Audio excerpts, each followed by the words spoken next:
Sorry, okay. So many moving pieces. Okay, so yes, women, we have many more known biblical women than we do Talmudic women, right? Can you think of any Talmudic women? Buria. Okay, right?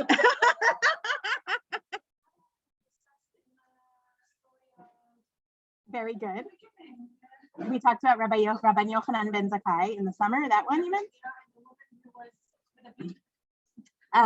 Marta bat Baitus. Very good, Marta. So yes, Rabbi Akiva's wife. Interesting. We don't know her name right now, right? She's known as Rachel. But this is my point, right? If I said to you, name me some biblical women, we'd already have heard 20 names. So it's a very interesting thing. We need to explore that when we get to that topic of women, Talmudic women. Okay, so we're going to turn now to our source sheet, which is called Rabbi's Beginnings. You should have that in front of you. And okay. So many of our stories are going to be about the type of rabbis called Tanaim, okay? Tanaim are the rabbis of the Mishnah. They are sort of the classic rabbis. And after that come later rabbis, but we have less stories about them. The Tanaim are sort of held up as the heroes in the rabbinic period. And so if I said to you, who are some of the Tanaim, you want to give it a try? You might say Rabbi Akiva. Okay, who else? Right, Rabbi Yochanan. Well, there's actually Rabban Yochanan ben Zakkai, but Rabbi Yochanan is actually an Amora. Rabbi Yehuda Hanassi, excellent, one of the rabbis of the Mishnah. Hillel and Shammai. Okay, so these are examples. Now, if you turn to your last page of the source sheet, which looks like this, for those of you, okay, it has a nice little chart to give you a little bit of context. This is something we will go over. We'll go over it again and again, actually, this year, just to make sure these terms are, I want you to walk away this year knowing these things, like, you know, at the tip of your fingertips. So we spoke last week about Honi, who we said was an interesting character at the end of the Second Temple period and the beginning, before Mishnaic times. So now we're entering Mishnaic times. I called him a pre-rabbi. He was an unusual character. So now we're entering Mishnaic times, which basically starts from around 0 CE through 200 to 20 to 50 CE. Different dates are given by different academic scholars, but basically that's the Mishnaic period, which is the time in which the Mishnah was written down, composed by Rabbi Yehuda Hanassi, but there were many other hands involved in the editing and compiling of the Mishnah before him, Rabbi Akiva, Rabbi Meir. Okay, the Chachamim, just a group of rabbis known as the wise ones, the Chachamim. And so during this period, the rabbis of the Mishnah are in here. They're in Israel, okay? They're in the land of Israel. And so that's where the action is happening during that period. When we get to the next stage, which is the stage of the Gemara, the Talmud, that is what's called the Amoraim, the Amoraic. So we have the Tannaitic period and the Amoraic period. Now you'll see in the second box a split, okay? So from 250 onwards, we have a split. There's a major Jewish community in Eretz Yisrael and a major Jewish community in Bavel, okay? So things are getting harder and harder in Eretz Yisrael. There's Roman leadership and persecution of the Jews, okay? Which is getting worse and worse as time goes on. And so the Amoraim, from 250 to 400 CE, are writing up and teaching the Gemara in Eretz Yisrael. And in Bavel, they're doing it as well. And what happens is we wind up with two, as if the Babylonian Talmud, which is the more foundational Talmud, that's the one that's generally studied. As if that wasn't big enough, it's enormous. We also have a whole nother Talmud called the Talmud Yerushalmi, in English sometimes funnily referred to as the Palestinian Talmud. Hi, join us. Not at all, it's fine. No problem, welcome. Here you go. So we have in Bavel, the Babylonian Talmud, and in Eretz Yisrael, the Talmud Yerushalmi. And so what happens is you'll notice the dates. Which one goes on for longer? Babli, okay? Now, why is this? There's really powerful historical reasons, which is that by this point, it's getting harder and harder for Jews to live in the land of Israel, and they're being more and more persecuted, and life's getting really, really hard. And by the way, there was some travel, probably more so than last year. There was some travel between the countries. So the rabbis were going sometimes, and we're going to hear stories about rabbis who traveled from one place to another, which is very interesting. And so what happens is the Yerushalmi is ended quickly. They're running out of time. They try to get it all done, but it ends at around 400 CE. And for this reason, the Talmud Yerushalmi is much less well edited, right? It's not as well edited as the Talmud Bavli. And the Talmud Bavli becomes fully edited, and the authoritative version, that was where there was interesting, we're going to see some stories that touch on the sort of competition between the two communities, who was better, who was smarter, whose Torah was better, which is interesting. And so the Bavli goes on till about 500, 600 CE, at which point it's completed, edited, and there's this very short period of time where we have a group of rabbis who are really little known, they're not really discussed, called either the Savoraim or the Stamaim. So why are they called this? It's basically these anonymous rabbis who are not named in the Talmud, who are putting the finishing touches. Often we have anonymous material in the Bavli, like things are just said not in someone's name. So this is considered what's called the stam, right? When do we say stam in Hebrew? Right, stam, like anybody, anything, right? So that's what it means. So there, sometimes academics call them the stamaim. They're also known more traditionally as the savoraim, but they're the last rabbis of the Talmud. And they have a very short period. They're just the final editors. And then we have in Bavel, then at this point, there's really no Jewish community at this point in Eretz Yisrael, as far as, or not, there is maybe, but nothing we have real literature from. And so the rabbis of Bavel become authoritative, and the next period from 600 to 1000 is a period called the Geonim. Geonim, a modest name. Geonim means geniuses, okay? And here's the period where you may have heard of Rav Sadia Gaon, Rav Chai Gaon. These rabbis the development of halakha happens. They write halachic. They start to take different opinions which were not resolved in the Talmud, and they start to give their positions, try to resolve things. And so this is another period. We're now getting into Jewish law, the history of Jewish law. And after that come what's called the Rishonim, and onward and onward. The Rishonim are the Middle Ages. This is to give you context historically. So the period we're looking at is post-biblical, okay, post-destruction of the Second Temple for the most part. Basically in the time of the Mishnah and the Talmud, where the Talmudic rabbis are telling the stories of the rabbis of the Mishnah.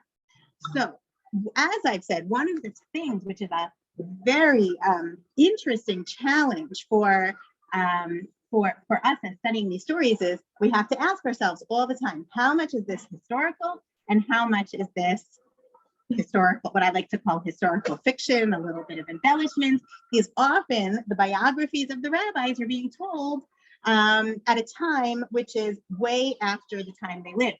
Okay, definitely a couple of decades, if not a couple of 100 years.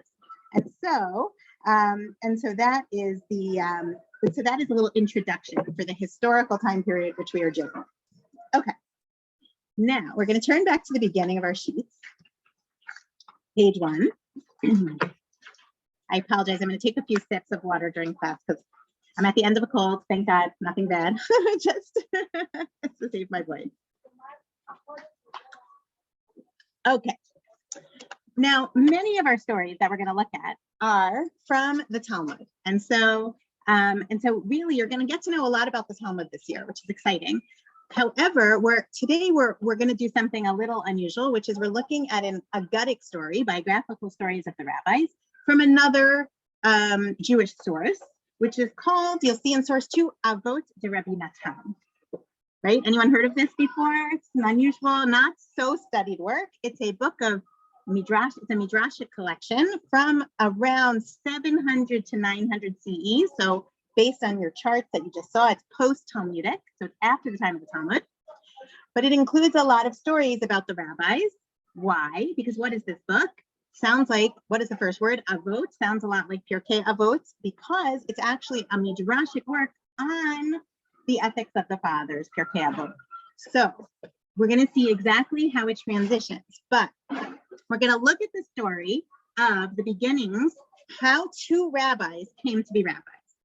And I have to say, preparing this class was, I'm probably going to say this every week, but preparing this class was super fun because these stories are amazing and they just are so psychologically astute and have relevant messages for us. And so if I had to put my finger on one topic for these stories, it's the topic of education. So if you're interested in education and who educates and how we educate and thinking about who should be educated, this is going to speak to you very much. So we begin just for context with the section from Pirkei Avot, which is going to be discussed, okay, which is the springboard for our Agadah. So if you look at source 1, Pirkei Avot, this I'm sure many of you are familiar with, says as follows. Yossi ben Yoezer ish tzreida omer. Okay, so Yossi ben Yoezer used to say, Yehi beitcha beit vad l'chachamim. Okay, your home should be a meeting house for the sages. V'havi mitabek ba'afar regleihem. And you should sit in the very dust of their feet. V'havi shoteh b'tzama et divreihem. And you should drink thirstily for their words. What do you think of this? I want to take a moment. I'm going to ask my students live here. The Zoom people will get to hear from you a little later. What do you think of this imagery of sitting at the dust of the feet of the sages and drinking thirstily from their words? Do you like this imagery? Something bother you about it? Positive, negative? I think just learn anything you can. Okay, so definitely learn, right? There's an emphasis here on when you have an opportunity to learn from a sage, take it, grab it. Don't waste time, right? Also taking everything they say. Okay, great. Taking everything they say. How do you feel that? First of all, drinking thirstily, right? Like don't lose a sip. And the dust of the feet imagery is with kavod. Excellent. The dust of the feet imagery is different than the thirsty imagery. The dust, I just want to repeat for the Zoom people, dust of the imagery implies kavod. There should be honor, showing honor to who you're learning from. Yeah. Just like the sage that's saying, I find that the sage that is suggesting that we should do this to are perfect in themselves. But it doesn't say we don't know who they are. Yes. It's saying as a part of the concept. Yes, yes. So, Okay, Tammy's making an excellent point, which relates to our stories, which is these statements imply that the sages who you're learning from are pretty much perfect, and we should just be receiving rather than maybe there being more of a two-way giving and receiving, right? I mean, certainly when I teach, I feel I get more out of when I discuss it with all of you, I get a lot more out of it. And so it's an interesting one way, and we're going to see that comes up in the stories. Very good. It's a very extreme image, though. Go in what way? It's extreme. With all the superlatives, all the words that are used and the images that are placed. Yes. These people are near perfect. You've got to give them the maximum kavod to listen absolutely to their voices. Yes, completely. Don is saying that this is very extreme. It's like you have to absorb everything and don't lose, right? Don't lose a sip, don't lose a drop. All that dust, right? Soak it all in. It's very powerful and a little extreme. I agree. So all of you are really picking up on things that the rabbis picked up on as well. Did you want to say? That time, they consider the sages, they were the ones supposed to do everything, and everybody, the regular Amaharites did not know. Okay.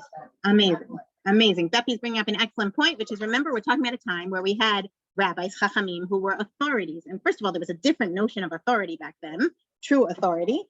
And we had a whole world of people, which are important to meet today because they're going to come up in a number of our stories. The Amei Haaretz, the Am Haaretz, the person who's called an ignoramus, okay? And we're going to see really, we're going to hear more about it. But in fact, we all have, in some ways, in some ways we all feel that we are in some ways an Am Haaretz and in some ways a sage, right? Like some things in our lives we feel we can talk about with wisdom. There's an interest, I read an interesting article this week about even the most intelligent people in the world often feel this thing called imposter syndrome, right? the most intelligent people feel that they are, someone's going to figure out that they're not actually, right? They have that fear. So it's a very interesting thing. Okay, we're going to jump into our story. Let's go. Here we go. So this is how chapter 6 of Avot Rabbi Natan. Chapter 6 of Avot Rabbi Natan is mainly made up of a story about the beginnings of Rabbi Akiva and the beginnings of Rabbi Eliezer. These are two important rabbis. We're going to hear more about them throughout the year. So it begins as follows. First, it quotes Pirkei Avot and gives a little bit of interpretation. Source 2. Yossi ben Yoezer Omer, Yehe beitcha beit vad l'chachamim. So far, we're just quoting Pirkei Avot. Ketzad, how should you make your house a house for the sages? Ketzad melamed sheyeh beito shel adam mezuman l'chachamim v'talmidim v'talmidei talmideihem ke'adam she'omer l'chaveiro hareini meshamer lecha b'makom ploni. You should make your house open to the sages and to their students and to their students. You better have a big house. So that a person should be able to say to his friend, I will save a place, but there's always room for you. Okay. So that's a very beautiful interpretation. Try to bring Torah into your house, bring these kind of people into your house. It has a good effect on your house. Another explanation, okay? So, davar acher. This is the end of the second line in Hebrew. Your house should be a place for the sages. Ketzad, how? Bizman shetalmid chacham nichmas etzlecha lomar lecha shaneli im yesh beyadecha leshanot shanelo v'im lav patreu miyad. Okay, if you have what to teach, if you're also a sage and someone and a sage walks in, and says, teach me, then you should teach. And if you don't have something to teach, don't waste people's time. Exempt him from coming in. Ve'al yeshev lefanecha lo al hamita ve'lo al hakiseh ve'lo al hasafsaf el yeshev lefanecha al ha'aretz. Okay? And if you have something to teach, meaning you're the teacher in this scenario, the student should come in and he should not sit before you on a bed, on a chair, on a bench. We hear a little bit about Talmudic furniture now. He should only sit on the ground, okay? And yashev lefanecha kol davar v'davar sheyatza mipicha yekablu alav be'ema bira baretet ubezih. And everything you have to teach, the student should learn from you, but not only with respect, with real quaking. It's almost like a very antiquated view of an educator and of a teacher and a student. And we'll see very different voices throughout our Talmudic stories. But this is one opinion, is that it should be the yirah. Okay, you should come learn from this person with awe. Okay, with a little bit of fear and awe. Okay, so we see here two very different voices. On the one hand, the first interpretation is that it should be just don't waste people's time. Teach only if you have what to teach. And the second position is that you should make sure that this person is in their place. Also in the beginning, it seems that you're having the Talmidei Chachamim in your house, and in the second one, Carol, you is are that you? the teacher. Because I'm going to put on my camera a second. Sorry. Hi. Okay. Okay. So now we're going to jump into the more important part for us, which goes as follows. So, may I say, an advanced student submits more easily to a teacher. An advanced student is more submissive and more accepting of the teacher's words than they're not. Interesting. Okay, so Ellen adds, and I'm gonna ask the Zoom people. I'm gonna give you time to speak in a few minutes, but remember your thoughts, write them down, because we're juggling here. But a more advanced student would be more respectful, which is very possible. And by the way, this is something worth. No, not respectful. Oh. Really believing that the teacher has something to teach him.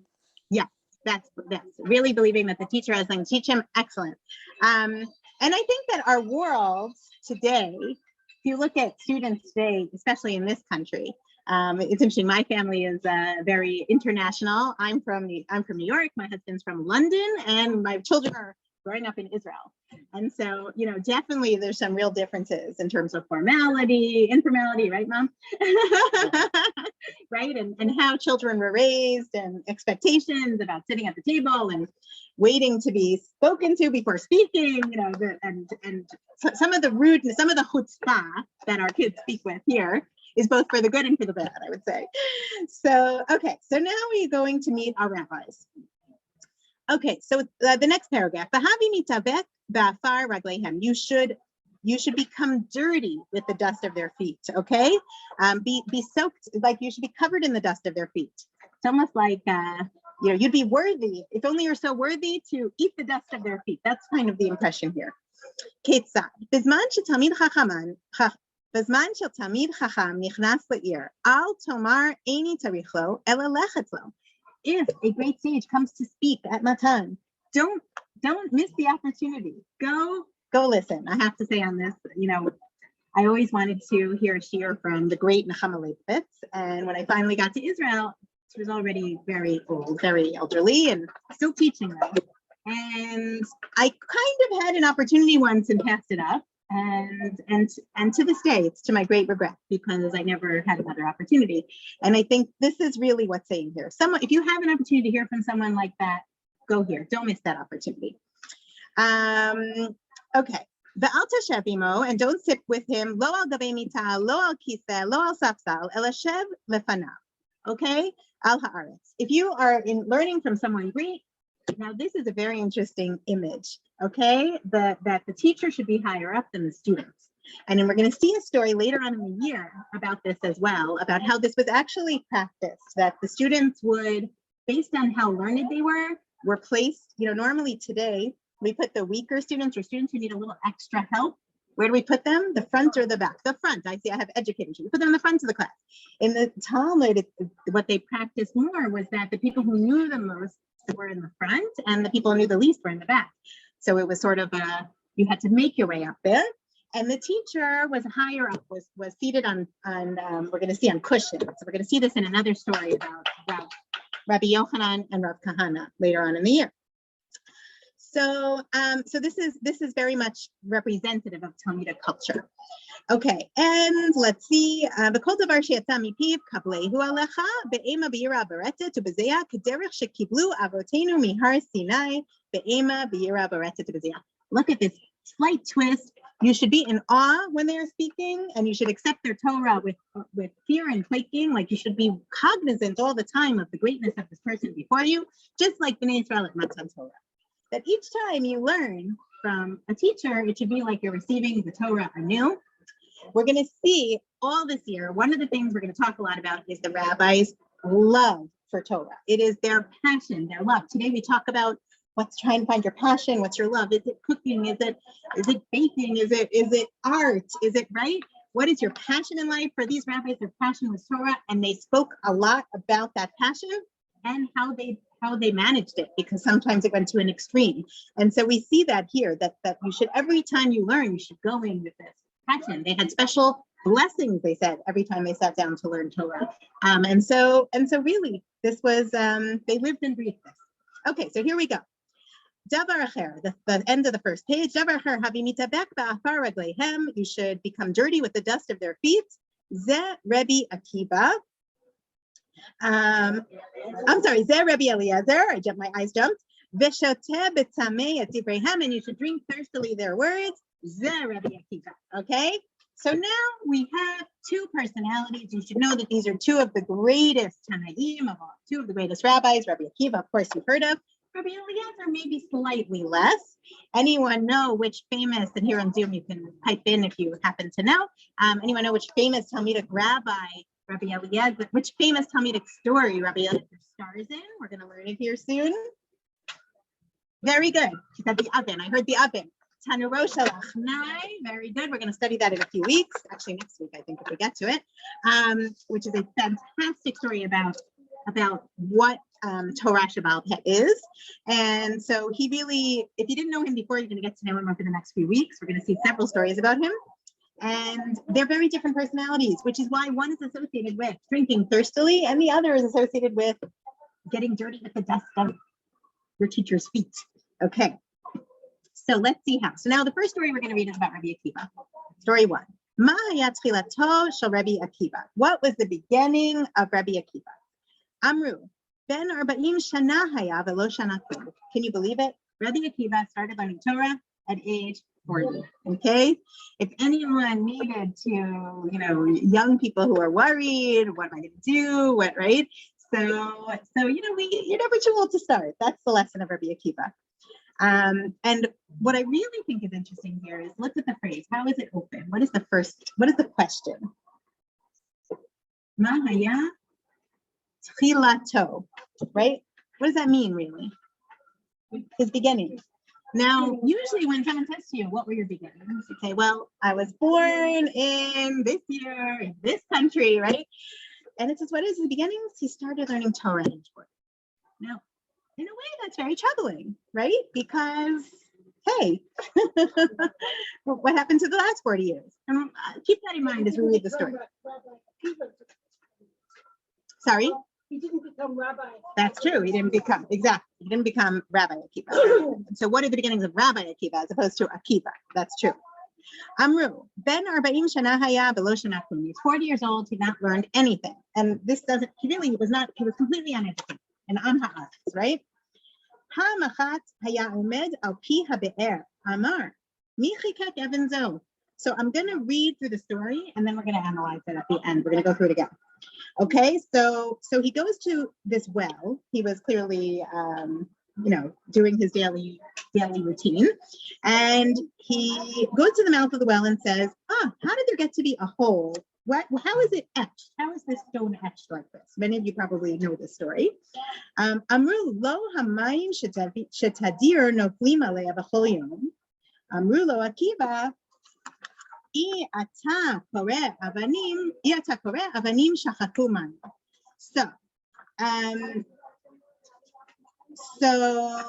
what does this mean? Rabbi Akiva says, why is this Evan of the Pi HaBe'er, why is it etched? So someone says to him, every day the water, right, dripping on the stone, the rain or whatever other water is dripping on it, it has, right, we know that this is how rock and stone gets, what's the word? Eroded or shaped, right? Right, very good. Okay, so and then what happens? These people quote to Rabbi Akiva a pasuk from Eov, which means avanim shachaku mayim. Okay, water erodes the stone from Eov. So funny that they're quoting him Eov as though he would know that. We know that. We now know he doesn't know that. Miyad, what happens next? Fascinating. Miyad, haya Rabbi Akiva dan kal v'chomer b'atzmo. Ma rach pasal et hakasheh divrei Torah shekasheh kebarzel al achat kama v'kama shiachaku et libi shehu basar v'dam. Okay, so Akiva says to himself, Rabbi Akiva says to himself a kal v'chomer. What's a kal v'chomer?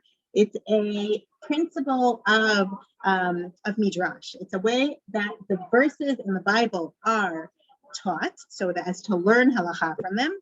Okay, so he himself came to this principle of kal v'chomer. Kal means light, and chomer means more strict, more heavy, and so often psukim are compared based on this principle.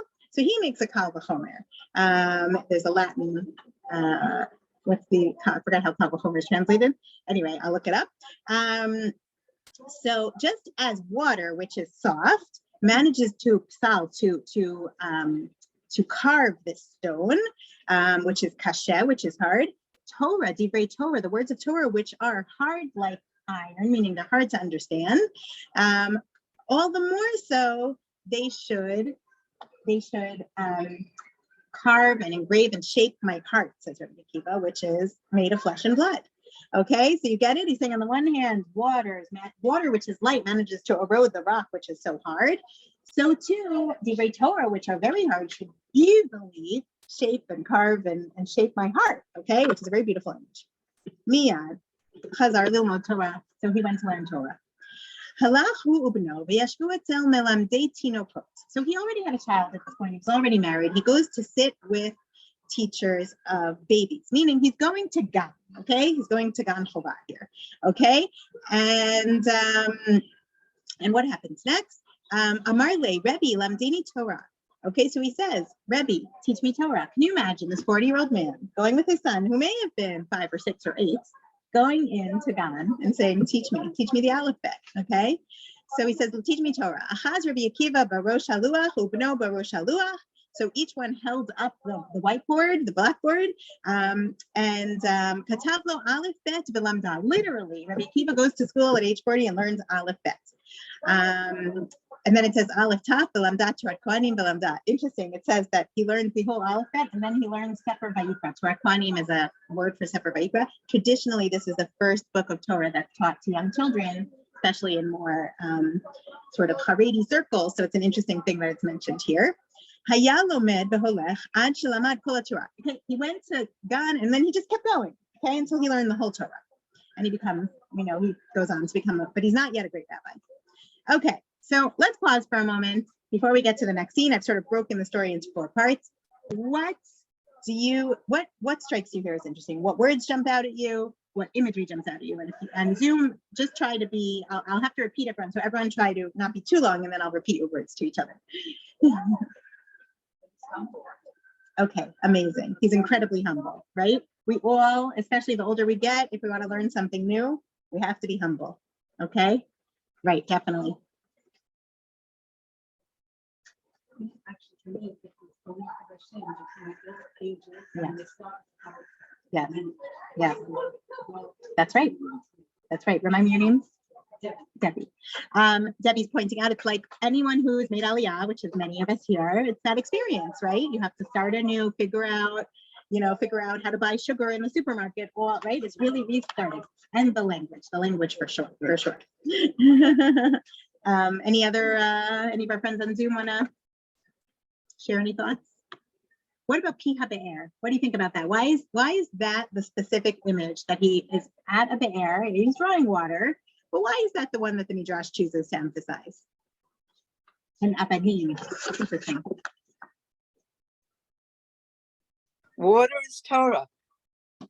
Amazing. Faye is pointing out, water is Torah, and this is something which we're going to see the Midrash plays up even more, that we are supposed to, water is Torah, Torah is water, and right, that's how we actually learn the mitzvah. We learned, those of you who learned with me last year on Tefillah, the mitzvah to read the Torah, not go more than 3 days without Torah, is based on the fact that people could not go more than 3 days in the desert without water. And so Torah is definitely likened to water. We should be thirsting for it in the way that Rabbi Akiva did at age 40. Anyone else want to add? Yeah. Also the fact that he said it affects my heart. Yeah. Yeah. And that wasn't the brain, it was the heart. Beautiful. It spoke to his heart, not his brain first, right? It has to come from both. But also naturally, he knew how to do a kal v'chomer naturally. Okay, that's like an amazing thing. This is something which is not something rabbis had to be trained in. And we see here, there's an interesting thing. We often say to ourselves, how much are children and students affected by nature or nurture, innate learning or learned behavior? Here, the Midrash is saying, he clearly had some natural ability, some natural. He was drawn to this naturally. Okay. I wanted to also say about the Be'er, the well, interesting. I don't know if Midrash meant this, but just my 2 cents is that the well is a place in Tanakh where couples meet, where zugiyut, where relationships begin. And here Rabbi Akiva is almost like this is his marriage to the Torah, marriage to Hashem, entering in this, starting this relationship here.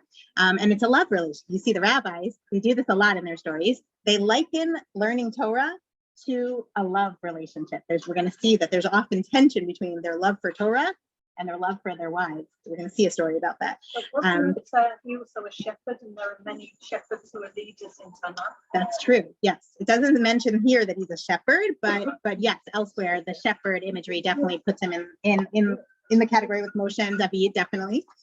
And the other thing is that the Piha Be'er is one of the things that I believe Pirkei Avot teaches us that was created in the time, what we call dusk, right, between Bein Hashmashot, meaning it was one of these things which is sort of a little miracle thing. So like the donkey and the Bilam story, that was also created during Bein Hashmashot. So the mouth of the well seems to have a magical ability, right? Akiva is now going to be transformed.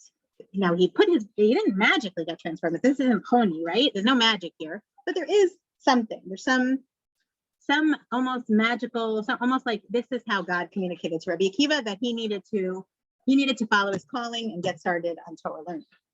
Okay, so a few thoughts on the beginning. Now we go on. Section 2. Halach v'yashav lifnei Rabbi Eliezer v'lifnei Rabbi Yoshua amar lahem Rabotai pitchu li tam mishnah. This is very interesting language. He says he goes to learn with Rabbi Eliezer and Rabbi Yoshua, and he says to them, teach me, open up the Mishnah. Now, tam here is a multivalent word, right? It has different meanings. Tam can mean the reason for, right, or explain the Mishnah to me, but it can also mean lit'om, to taste. So keep that in mind. So he says, give me some Mishnah, give me a taste of some Mishnah. Kevan she'amar lo halacha achat halach v'yashav lo beino lebein atzmo. Okay, so when they taught him one halacha, one Jewish law, he went and sat with himself, okay, and discussed it amongst, he had a little chavruta with himself and said, Aleph zeh lama nichtava, bet zo lama nichtava. There's a real emphasis on the letters of the alphabet here, which is very interesting. Why is the Aleph written this way? Why is the bet written this way? Now we know Rabbi Akiva is known to have darshan, to have interpreted even the letters and crowns of the letters on the Torah. So we see this Midrash is kind of alluding to that.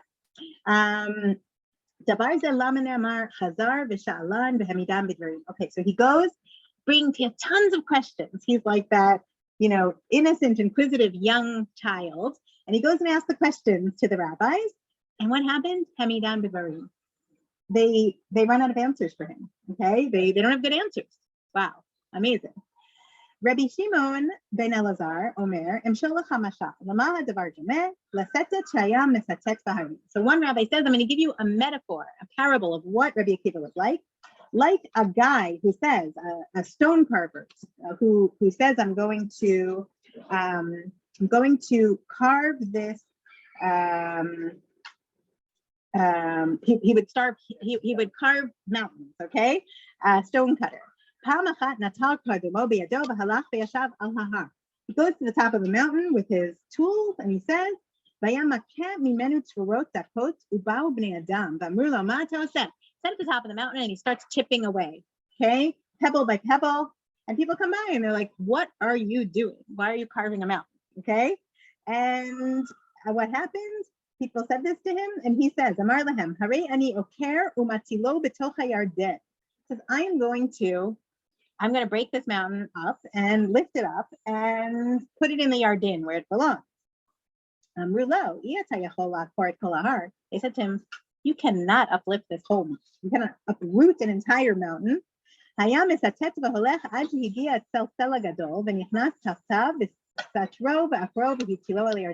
He starts carving away until he has one big boulder left, picks it up, puts it in the Yarden. And he says to the stone, this is not your place, that's your place, where I've moved you to. So too did Rabbi Akiva do to Rabbi Eliezer and Rabbi Yoshua, who were great rabbis in their own right. Amarlo Rabbi Tarfon, Akiva, Alecha HaKatuv Omer. So Rabbi Tarfon likens Rabbi Akiva to the following verse. Mibechi na'arot chibesh v'ta'aluma yotzer or. Okay, which means he stops up the stream so that hidden things may be brought to light. There are things that are hidden. There are interpretations of the Torah that are hidden, which only Rabbi Akiva could bring to light. This second part is very powerful. So again, I want to pause for a few minutes and ask you, how do we understand what's going on here? What is the Midrash? And the Midrash is very literary and uses a lot of visual imagery to help us understand and appreciate what is going on here in this biographical story. So first of all, let's break this down. What do you make of the image of give me a taste of Mishnah and the fact that he quickly excels and surpasses his teachers, and the stone carver and the mountain and that mashal? What do you make of these interesting images? And feel free, our friends on Zoom, hi there, feel free to join us, and anyone who wants to turn on their camera, I can see you today, which is exciting. Feel free to answer. If a job seems enormous, like we should take from this section, we just do things as big as it's time. Amazing, amazing. Reva, But also with his teachers, that they weren't patronizing towards him. In today's world, if somebody would go to somebody very educated, yes, and they're similar age, you can assume that yes, so the other their Rabbi Akiva would have been similar age, or maybe even older. yeah, yes, They would have, there's somebody who like treated away. But Yes. they took him up and yes. they shared them. Yes, and okay, I want to repeat what Reva said in comment. First of all, Reva pointed out that the image of the mountain is really saying something about human nature. First of all, the idea that so often human beings are capable of extraordinary things, right? Rabbi Akiva saying, "You think I can't move this mountain? I can move this mountain." And also this idea. So that's one thing that Reva's saying. And the second thing is that he goes and the teachers they accept him in, and they're very welcoming, even though he's this 40-year-old man who has never learned Mishnah before.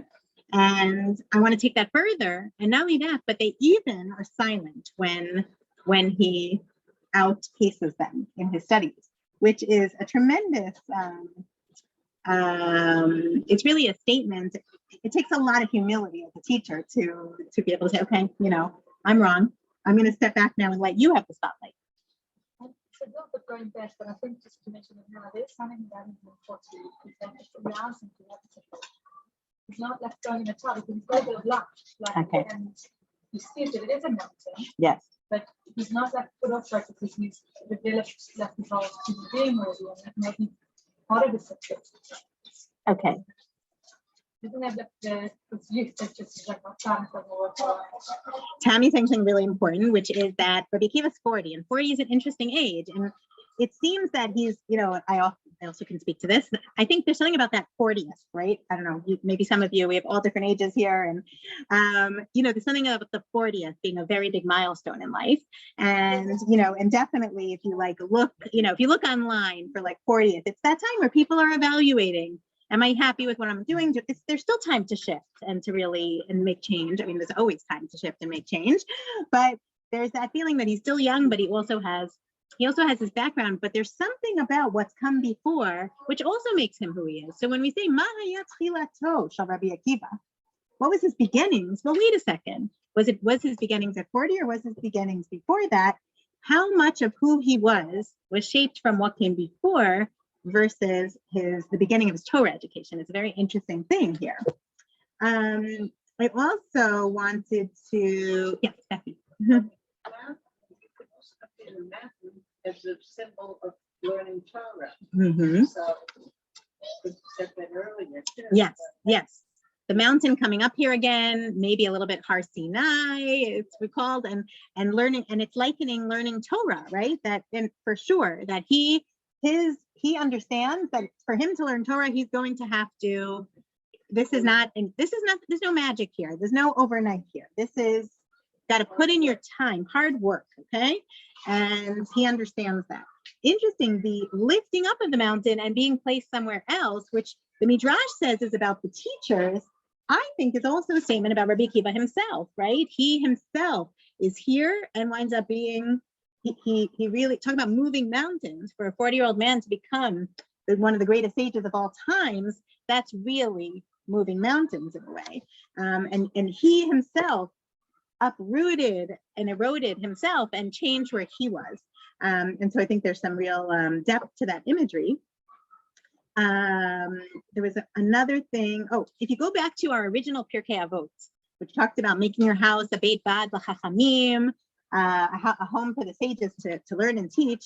And there, one of the things that we saw was that it talked about how you treat your teachers, right? And how you should, it was interesting because it talked about the student being respectful of the teacher, but also the teacher knowing when he doesn't have something to teach. Remember that in the beginning?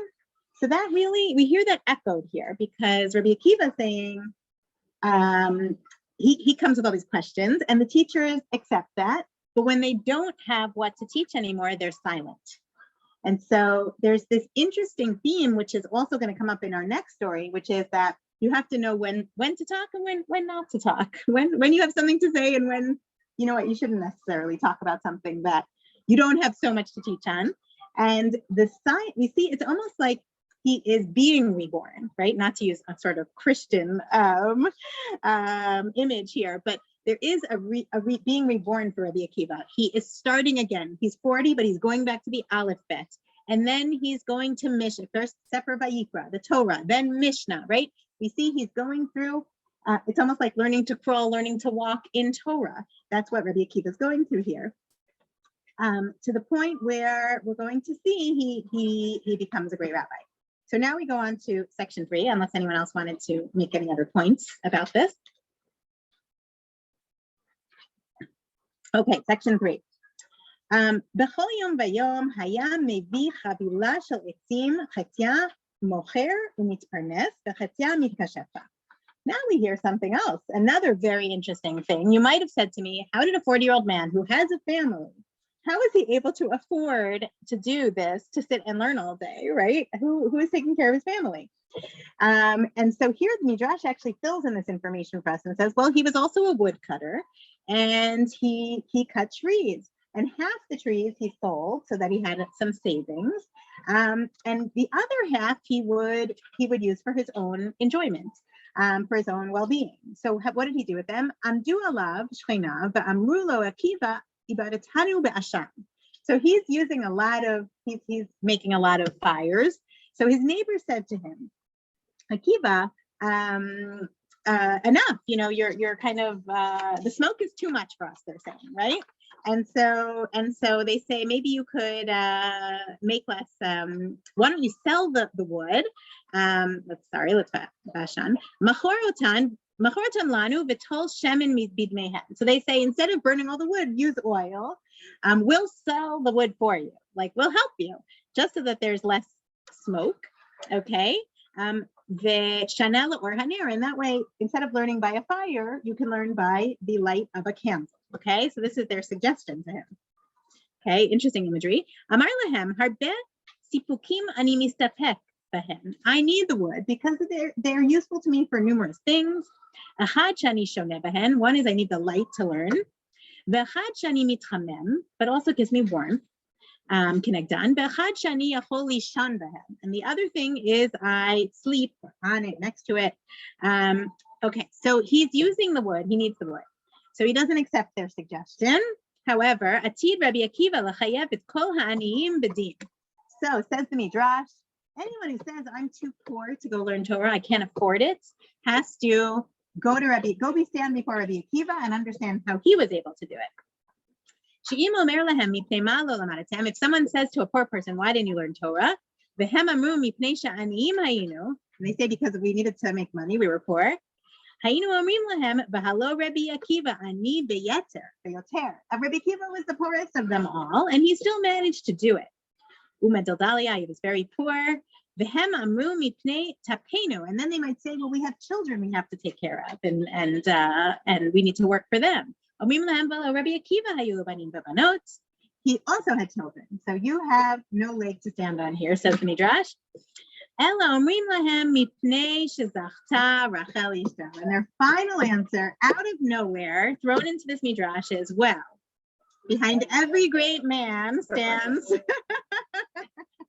a great woman, and Rabbi Akiva had his. Here we have her name, Rachel. We're going to hear another long story in the Talmud about Rachel and Rabbi Akiva and analyze that in depth in future weeks. And you see the stories sometimes take from each other, right? They're different. Sometimes they conflict and sometimes they share details, which is interesting. So why was Rabbi Akiva able to do this? Well, he had a good support system, which is a very important piece of information. But we see that Rabbi Akiva, the Midrash is saying, don't assume that Rabbi Akiva lived this magical life. We're going to see a story about Rabbi Shimon Bar Yochai in many weeks, closer to Lag BaOmer, who goes into a cave for 13 years and sustains himself magically on a carob tree and water, okay? Now, that's not what's going on in this Midrash. This Midrash is saying Rabbi Akiva worked, he made it work. He made it work. And now we see that Hashem rewarded him. So the message of the Midrash is, this gets a little political. This always happens. Don't just sit and learn to the point where you don't make any money. Find a way to make enough so that you can sustain yourself and your family, and then learn as much Torah as you can. But don't ever use work as an excuse that you can't make time to learn Torah. And Then it goes on, at the end, you'll be rewarded. Okay, section 4, Ben Mem Shana Halach Lamod Torah. Okay, so we know that for 40 years, he only started learning Torah at age 40.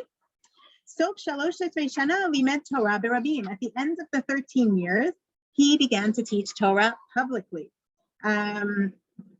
Okay, and Amru lo niftar min haolam ad shehayu lo shulchanot shel kesef v'shel zahav.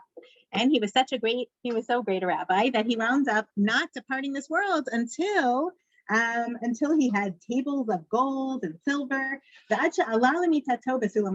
Until this doesn't sound very characteristic of Rabbi Akiva, until he went up to his bed, he had a golden ladder to climb up to his bed.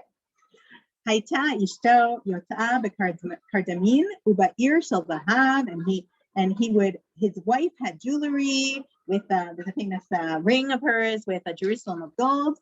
Amrulo talmidav Rebbe vayishtanu mima she'asita la amar lehem harbet tsar nitzara yumi b'Torah. This is a beautiful statement. We see that Rabbi Akiva's success is entwined with his wife, with Rachel. So he says, the students say to Rabbi Akiva, he has many students, even though, by the way, we also know famously that he lost many students in a magefa, in a pandemic, an epidemic, and he wound up having even more students. And so the students say to him, you're shaming us, embarrassing us. We can't give our wife what you've given yours. And he says, Magiala, she suffered, I suffered, but she suffered along with me. And so this is beyond well-deserved. These are all allusions to the story we're going to learn later in the year of Rabbi Akiva, who goes away and leaves his wife Rachel for many, many years alone without anyone to take care of her. And she had been kicked out of her father's house, who was wealthy. And so we're going to see that story later on. But we see that in the end, he manages somehow to balance true love with his wife, with true love of Torah. And we see that. So now I'm not going to say too much. I want to hear from you. What else comes out here at the end of the story? What are the other messages that Avot Rabbi Natan is really showing us? And I see I have a lot of chats here. I'm so sorry. It's a little, okay. Yes. Some of the how it's written, how we receive it with that Mishnah from Avot, and then the Rabbi Natan being a extension of the Drosh on that Mishnah. Yeah, so that's why in that Tammy's asking what is the relationship between the Mishnah in Avot and this Agadah. So this basically the Agadah starts with quoting that Mishnah in Pirkei Avot. So there's a clear connection between make your house a house of Chachamim, and you should be dirty with the dirt of their feet, which we're going to learn is that's Rabbi Eliezer, which it looks like we're not going to get to. Maybe we'll start today, but we'll get to it more next week. And be thirsty for Torah like Rabbi Akiva was. And so we see that this is how they're taking the thirsty like Rabbi Akiva and interpreting that part. The Mishnah in Avot says you should thirst for Torah. You should be thirsty for Torah. And the Avot Rabbi Natan says that was Rabbi Akiva. Look at to what extent Rabbi Akiva was thirsty for Torah, right? All this imagery of the well and the water and the drinking, and he's going to get a drink of water from the well, but really what he discovers he's thirsty for is Torah. It's all this about Rabbi Akiva became so wealthy. He had much gold. Yes, and all that. yes. Tybee is bothered. A few of you are bothered by the riches. What is this? And now this is another interesting question, which is on your syllabus. We're going to get to later on in the year. The rabbi's relationship with material wealth, right? Oh, sorry. It's basically where you should accept the reverence, fear, and quite everything that they say. And this statement of like, because of all my sacrifice, like, are we allowed to disagree with that approach necessarily, but he's a sage and he's giving that advice to his students and to us. Yes, yes. So it is this relationship with money that's part of the continuation. Yes, we don't really understand. We're not told how he makes his money, and it almost feels a little alien to the story. Like it almost feels like it's an odd twist. Yes, but there's something, and it's interesting that where the wealth is in his home. It's interesting because we're talking about you make your house a beit bad l'chachamim, make your house a house of where sages congregate. Suddenly, Rabbi Akiva's house is transformed. He has tables of gold and the ladder to his bed. With he has a very good relationship with his wife is of gold, and his wife manages to has a ring of gold. It's it's conflicted for us because we don't believe that rabbis should be rich. You know, I'll just say there's a famous Hasidic Rebbe, the Rudgener, that we do have rabbis throughout the years who were also very wealthy. Rabbi Yehuda Nasi, we're going to see, was very wealthy. So interesting. And we also see it's not like he didn't, he earned it somehow. We don't know how, but you know, he must have had a very good lecturing circuits. Okay, wait, Ani and then Adele. Isn't it like a sign that being the people that devoted to the Torah, the learning of the Torah, and turning his home to a place for Torah and so on, that on account of that magically, so-called magically, he got financial reward. Yes, I agree. It's definitely one of the messages of the Midrash is that if you toil in Torah, put your time in the Torah, you'll be financially rewarded. However, it's also saying it made very clear that he worked. He made sure to lefarnes et atzmo. So it's not like without the magic, but there is clearly there's reward. He's like a king. Excuse Sorry, me. hang on, Ellen, 1 second. Okay. My grandfather learned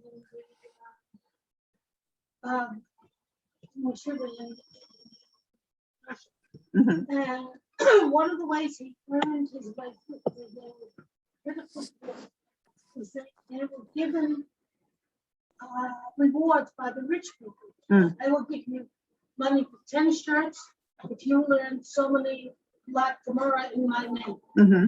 And this develops. Yes. They are rewarded monetarily by rich people who don't have time to Yes. learn. Yes. The Yisachar Vizbalun method, sometimes Talmud scholars are paid. Yes, I don't know if you have enough money to get a golden table, but okay. Yes. You want to have it, it's one thing if you ask for the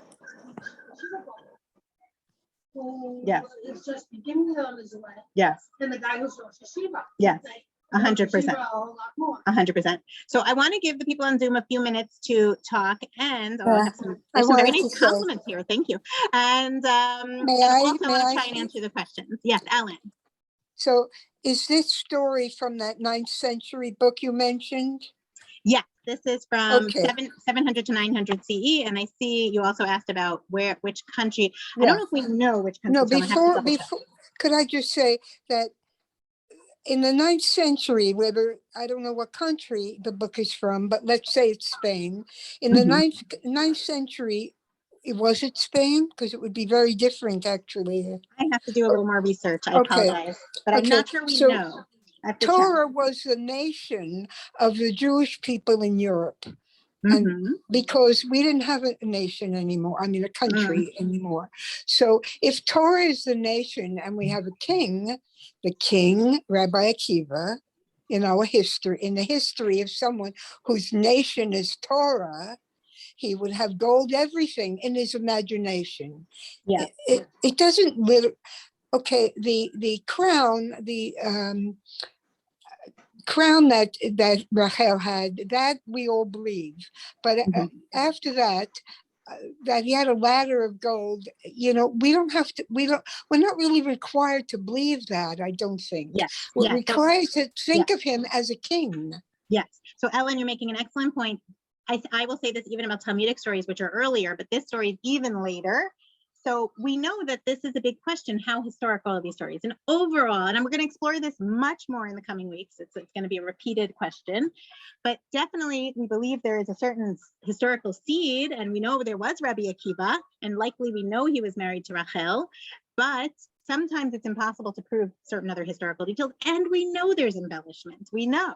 And so this is likely But if the Romans went to such trouble, when we go to Caesarea, we see, I mean, you can sort of see in your imagination what happened to him. And if the Romans cared that much about him, he must have had a lot of gold also, because what did they know about Torah? Or he was a great leader. We don't know. But yes, we're going to look at that story too later on. So thank you for mentioning it. Anyone else on Zoom want to, thank you, Ellen. Anyone else on Zoom want to say anything? No, I'm listening. Okay, thank you. Okay. So just, the other thing I want to mention is that Rachel's role in this story, she's kind of just mentioned, and we're going to see She also plays a role in the future story about rabbis and their wives. This is, Rachel's, she's rewarded for being, the support, what is it called? The supporting, the supporting actress, in the sense that she herself is not, learning Torah obviously was not an option open to women back then, although we'll see there is another mentioned here, another rabbi's wife, Bruria, actually potentially two. We're going to also learn about Yalta. Bruria certainly was learned, Rabbi Meir's wife. And so it's not that was very unusual. So it's not like it was an option for Rachel to learn, but the rabbis did, I think, for their time, given that it was way before the rise of feminism, the fact that they were able to say, we understand that one of the reasons Rabbi Akiva was able to be who he was because of having a relationship with someone who was so supportive like Rachel. We don't take that for granted. And the fact that he goes with his children to school, what that must have, think about what that must have felt like. I think that these are very powerful images and something to really take a moment and note. The number 40, I think we didn't mention, also has biblical overtones in the sense that if you look at Book of Judges and also other stories, we just finished Parshat Noah a couple of weeks ago. 40 is like it's like a period of time. It's an age, and so a king who reigns for 40 years is a king who is successful, or a judge who judged for 40 years. That's considered a very successful, full range. And so the fact that Rabbi Akiva lives a whole 40 years and then starts learning Torah, there's something, I think, going on there in the Midrash that it wants to say to us. He does bring what he attained before 40 too. And maybe the fact that he had a good work ethic his whole life, right? Being a woodcutter or stone carver or shepherd or whatever he was, he brought that into the Torah learning. And he was able to use that to be so successful in Torah learning. And that what he could see, what he was able to see in Torah was enriched by his previous life, by his previous 40 years. And like the mountain was moved from here to there, Rabbi Akiva could see that could be moved in a way that his teachers could not, which is very interesting. And I want to mention, if any of you haven't read this, it's a great book, right? I went to too much. So it's called Educated by Tara Westover. Okay. Yeah. So, so I'm here for my Zoom friends. Educated by Tara Westover. I recommend Googling Tara Westover, looking at any interviews with her. She is a woman who grew up in a survivalist family. And so they didn't send their kids to school. They homeschooled. There were other things to the story, and the relationships were complicated, but she did not go to school until she was educated at home. So she could read, different from Rabbi Akiva, but she did not go to a classroom, an actual classroom, until age 17. She started in Brigham Young University, a Mormon university. And she got to the classroom. She had never heard of the Holocaust. She had never heard of Martin Luther King. Okay, can you imagine? And she grew up in a very complicated, messed up, somewhat abusive family. But why am I saying this? I think that if you want to understand what it must have been like for Rabbi Akiva to jump into the Beit Midrash at age 40, and to start at age 40, it really made me think of this book and what it means to we don't have cases in the Western world today of someone not being educated, at least before, basic education. It really just makes you understand, what is education? How do we appreciate education? How do we need to teach different people differently? And what does it mean to continue to educate ourselves throughout our lives? And Rabbi Akiva is a model of, it doesn't matter at what age. Yes, as are all of you coming here at all ages. And so I think, yes, there's some, and if you have my number and want to text me, I can send you the link for that. And so we're basically coming to the end of our time. If anyone has more questions, I want to leave more question time for Zoom. I see Shana wants to say something. Shana. I just want to know the last name of Sarah. Oh, Tara, T-A-R-A, Westover. I'm going to actually put it in the chat. Westover. That's in Hebrew. Yes. I also want to make a comment. The fact that Rachel is afterwards depicted as wearing a fancy gown and jewelry. That was the reward that women got in those days. Obviously, today it is not the reward that most women would like to have.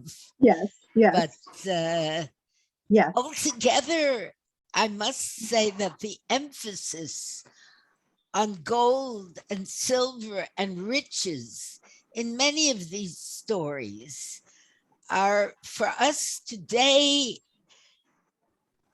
a bit hard to relate to, yes. because I agree.